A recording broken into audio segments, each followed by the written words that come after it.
అమ్మా ఏం చేస్తున్నావు అమ్మా? పుల్లట్లు వేస్తున్నావా? ఎలా చేస్తారు? చూడటానికే చాలా బాగున్నాయి, నోరు ఊరిపోతుంది.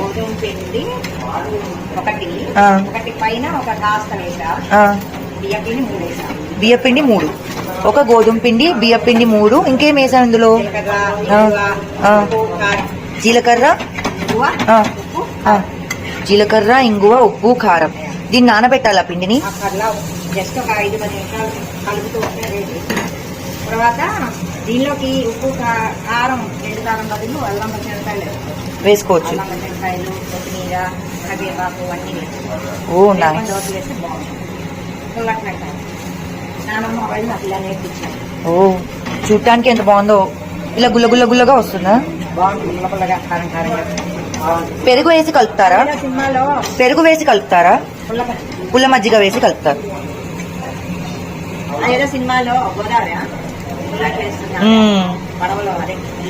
సో చూస్తున్నారు కదా, మీరు కూడా ఈ రెసిపీ ట్రై చేసేయండి. గోధుమ పిండి, బియ్య పిండి, ఉప్పు, కారం, జీలకర్ర, ఇంగువ అండ్ పుల్ల మజ్జిగ. పుల్ల మజ్జిగ క్వాంటిటీ ఎలాగా? కలిసేవారు. ఓకే, ట్రై చేయండి. అండ్ ఇది చూడండి ఎంత బాగుందో. ఓకే, అండ్ ఇది జారుడుగా, గరిట జారుడుగా వేయాలి.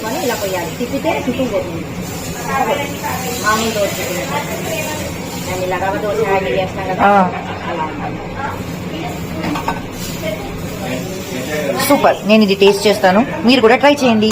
బాయ్.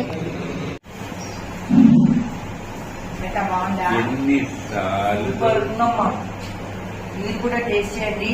నేను అమ్మ చెప్పిన రెసిపీ చేసి బాగా ఉంది. క్రిస్పీ క్రిస్పీగా, పుల్ల పుల్లగా చాలా బాగుంది. ట్రై చేయండి.